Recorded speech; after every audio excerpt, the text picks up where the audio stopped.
ఈ లోకంలో బ్రతకాలి అంటే తెలివిగా ఉండాలి. ఎవరితో ఎప్పుడు ఎలా ఉండాలో తెలుసుకొని ప్రవర్తిస్తే జీవితంలోని ఎటువంటి పరిస్థితులనైనా అవలీలగా అధిగమించవచ్చు.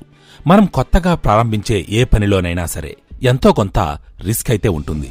ఆ రిస్క్ ని అంచనా వేసి మన ప్రణాళికలను సిద్ధం చేసుకున్నప్పుడే విజయం అనేది సిద్ధిస్తుంది. ఎలాగో తప్పు జరిగిపోయింది కాబట్టి దానిని కొనసాగించడంలో తప్పులేదులే అని మరిన్ని తప్పులు చేస్తూ ఉంటే వేలుతో పోయేది తల వరకు వస్తుందని మర్చిపోకు. మనందరం ఏదో ఒకరోజు చచ్చేవాళ్లమే. కాని అలా చనిపోయేలోపు మన గురించి నలుగురు గొప్పగా చెప్పుకునేలా ఏదో ఒకటి సాధించి చావాలి. ప్రతి పోరాటము విజయాన్ని ఇవ్వలేకపోవచ్చు, కాని కీర్తిని తప్పక ఇస్తుంది. గడువు సమయం కంటే 5 నిమిషాలు ముందుండేవాడు, తాను చేయవలసిన పనిని సమర్థవంతంగా పూర్తి చేసేవాడు, ఆపద సమయాల్లో కూడా సరైన నిర్ణయాలు తీసుకునేవాడు అన్నిట్లో విజయం సాధిస్తాడు. పరుల సొమ్ముకి ఆశపడని మనసే అన్నిటికన్నా స్వచ్ఛమైనది. ఓటమితో నిరాశకు లోనయ్యేవారు కొందరైతే కసితో రెట్టించి కష్టపడేవారు మరికొందరు. అకస్మాత్తుగా వచ్చిన విజయం వలన గర్వం తలకెక్కి పతనమైపోయేవారు కొందరైతే సంస్కారం అనే ఆయుధంతో విజయ శిఖరాలను అధిరోహిస్తూ ముందుకు సాగిపోయేవాళ్లు ఇంకొందరు. అన్నిటికీ మన వ్యక్తిత్వమే మూలం. ఈ పోటీ ప్రపంచంలో నిలబడాలి అంటే ఒక పనిని బాగా చేస్తే సరిపోదు, అందరికంటే బెస్ట్గా చెయ్యాలి. మనలో ఎంత ప్రతిభ దాగి ఉన్నా సరే దానిని అవసరమైన సమయంలో బయటపెట్టలేకపోతే వచ్చిన అవకాశాలు చేజారిపోతాయి. ఓడిపోయామని బాధపడుతూ కూర్చోకుండా ఆ ఓటమికి గల కారణాలను వెతికి సరిచేసుకుంటే మళ్లీసారి విజయం సాధించే అవకాశం ఎక్కువ. దిగులు పడకు, అసలు చింతించాల్సిన అవసరమే లేదు. ఇప్పుడు నువ్వు పడుతున్న బాధ రేపు ఉండదు. అలాగే రేపు అనుభవించే సుఖం ఆ మరునాటికి మాయమైపోతుంది. జీవితంలోని కష్ట సుఖాలను సమంగా భావించి సాగిపోవడమే అసలైన జ్ఞానం. ఒక్క రాత్రిలో లేదా ఒక్క రోజులో విజయపు అంచులను తాకాలనే ఆశ ఎప్పటికీ కలగానే మిగిలిపోతుంది.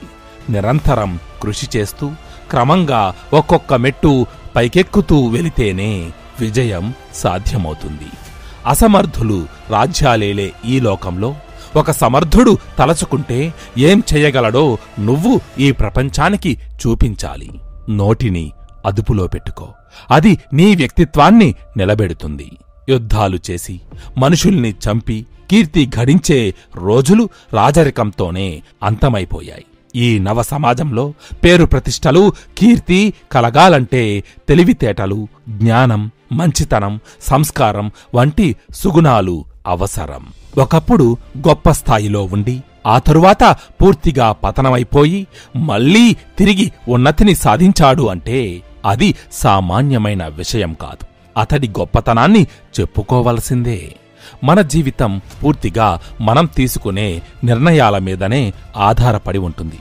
కాబట్టి ఏదైనా కొత్త పనిని ప్రారంభించే ముందు లేదా జీవితానికి సంబంధించిన ముఖ్య నిర్ణయం తీసుకునేటప్పుడు ఆ రంగంలో అనుభవజ్ఞుల్ని, ఇంట్లోని పెద్దలను సంప్రదించడం ద్వారా జీవితంలో తప్పటడుగు వెయ్యకుండా జాగ్రత్త పడవచ్చు. నాకే అంతా తెలుసు అనుకునేవాడు మూర్ఖుడు. ఈ భూమి మీద ఏ మనిషి కూడా సంపూర్ణ జ్ఞానాన్ని కలిగి ఉండడు. జ్ఞాన సముపార్జన అనేది ఒక నిరంతర సాధన. మనిషి పుట్టినప్పటి నుంచి చనిపోయే వరకు ఆ సాధన అలా జరుగుతూనే ఉండాలి. మన దగ్గర ఉన్న డబ్బు వారి వారి అవసరాలకు అనుగుణంగా మనుషుల్ని మన దగ్గరకు చేరుస్తుంది. కాని సంస్కారం మనకు అవసరమైనప్పుడు అదే మనుషుల్ని మనకు తోడుగా నిలుపుతుంది. ఈ లోకంలో అందరూ మంచివాళ్లే, కాకపోతే పరిస్థితులకు అనుగుణంగా మారిపోతూ ఉంటారు అంతే. కాబట్టి ఎక్కువ ఆలోచించకుండా ఒకరు మనతో ఎలా ఉంటున్నారో చూసి మనం కూడా వాళ్లతో అలా ఉంటే లెక్కకు లెక్క సరిపోతుంది. మౌనంగా ఉండు, అన్నిటినీ ఎప్పటికప్పుడు తెలుసుకుంటూ ఉండు. సరైన సమయం వచ్చినప్పుడు నీ సత్తా ఏంటో చూపించు. ధనాన్ని, మనుషుల్ని, సమయాన్ని తనకు అనుకూలంగా ఎలా వినియోగించుకోవాలో తెలిసిన మనిషి ప్రపంచాన్ని తన గుప్పెట్లో పెట్టుకుంటాడు. ఓటమి నిశ్చయమని తెలిసి కూడా పోరాడేవాడికంటే గొప్ప వీరుడు వేరొకరు ఉండరు. తన కలలను సాకారం చేసుకోవాలనుకునే ప్రతి మనిషి కూడా క్రమశిక్షణ, పట్టుదల, ఓటమికి తలవంచని దృఢ నిశ్చయం ఈ గుణాలను తనలో అలవరుచుకోవాలి. ఏ బంధంలోనైనా ప్రేమ కన్నా నమ్మకం ముఖ్యం. ప్రేమ వల్ల భయం కలుగుతుంది, మనం ప్రేమించిన మనిషి ఎక్కడ దూరమైపోతారోనని. కాని నమ్మకం వల్ల ధైర్యం వస్తుంది. ఎవరు ఎన్ని రకాలుగా ప్రయత్నించినా వాళ్ళు మనల్ని వదిలిపోరు అని. చెడు చాలా వేగంగా విస్తరిస్తుంది, కాని అంతే త్వరగా నశించిపోతుంది. మంచి ప్రయాణం ఎప్పుడూ నిదానమే, కాని శాశ్వత కీర్తిని గడిస్తుంది. మనలో తప్పుల్ని సరిచేసి టాలెంట్ని ప్రోత్సహించే ఒక్క తోడు మనతో ఉంటే చాలు. మనం సాధించలేనిది అంటూ ఏదీ ఉండదు. మన ఆలోచనల్లో, మన అలవాట్లలో మార్పు రానంత వరకు మన జీవితంలో కూడా ఎటువంటి మార్పు రాదు. కుటుంబాన్ని, ఆరోగ్యాన్ని నిర్లక్ష్యం చేసి సంపాదించే డబ్బు అశాంతిని తప్ప ఎప్పటికీ ఆనందాన్ని ఇవ్వలేదు. ప్రయత్నం ఎంత గొప్పగా ఉంటే విజయం అంత ఘనంగా ఉంటుంది. జీవితంలో సాకులు చెప్పడం ఎప్పుడైతే మానుతామో అప్పుడే ఎదుగుతాం. ఆలోచనలు మనల్ని గొప్ప మేధావిని చెయ్యొచ్చు, అలాగే పిచ్చివాడిగా కూడా మార్చవచ్చు. అనవసరమైన ఆలోచనలు రాకుండా మన బుద్ధిని స్థిరంగా ఉంచే శక్తి కేవలం ఒక్క ధ్యానానికి మాత్రమే ఉంది. రోజులో కేవలం ఒక్క 5 నిమిషాలు మెడిటేషన్ చెయ్యడం ద్వారా మన జీవితమే మారిపోతుంది. కర్మ ఎవ్వరినీ వదిలిపెట్టదు. మనం చేసే ప్రతి పనికి ఫలితం తప్పక అనుభవించాల్సిందే. ప్రణాళిక లేకుండా ఏ కార్యమూ సఫలం కాదు. ప్రయత్నం లేకుండా ఏ విజయమూ సాధ్యం కాదు. ఓటమితోనే మనిషి ఆగిపోయి ఉంటే బహుశా ఈ ప్రపంచంలో విజేతలు ఎవరూ ఉండేవారు కాదేమో.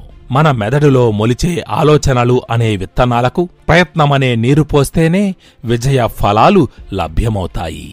సహనం మరియు క్రమశిక్షణ, ఈ 2 లక్షణాలు మనల్ని అన్ని కష్టాల నుంచి గట్టెక్కిస్తాయి. పరిస్థితులేవి మనకు అనుకూలంగా లేకపోయినా ఒక్క సంకల్ప బలంతో వాటన్నిటినీ చెదరగొట్టవచ్చు. ఒకరికి సహాయం చేసి తిరిగి ఏమీ ఆశించకపోవడమే గొప్ప మనస్సుకి నిదర్శనం. సమస్యలను పెద్దగా ఊహించుకొని నీ జీవితాన్ని మరింత కష్టతరం చేసుకోకు. నీ ఆలోచన తీరు ఎలా ఉండాలంటే, నీ ముందు ఎంత పెద్ద సమస్య అయినా సరే చాలా చిన్నదిగా కనిపించాలి. జీవితం మనల్ని ఎన్నో మలుపులు తిప్పుతుంది, ఇంకెన్నో అనుభూతులకు గురిచేస్తుంది. అయితే మనం ఆ పరిస్థితులు అన్నిటినీ కూడా అర్థం చేసుకుని ఏ సమయంలో ఎలా ఉండాలో అలా ఉండగలగడమే మన సామర్థ్యానికి నిజమైన పరీక్ష.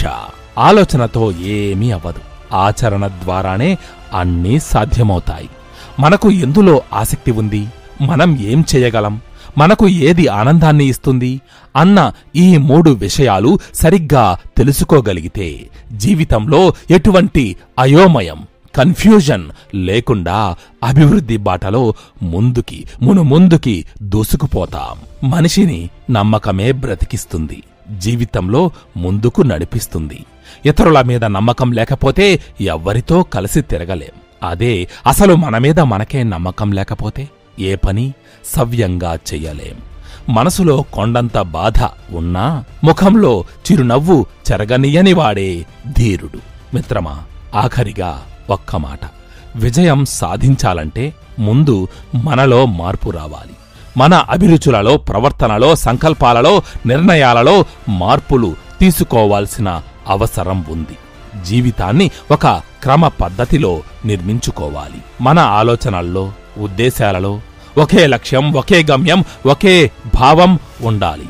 అంతేగాని ఆలోచన ఒకటి, ఆచరణ మరొకటి ఉండకూడదు. క్రమశిక్షణతో జీవితాన్ని కొనసాగిస్తూ వీలైనన్ని మంచి లక్షణాలను మనలో పెంపొందించుకోవాలి. అదే మనల్ని జీవితంలో అభివృద్ధి బాటలో నడిపిస్తుంది.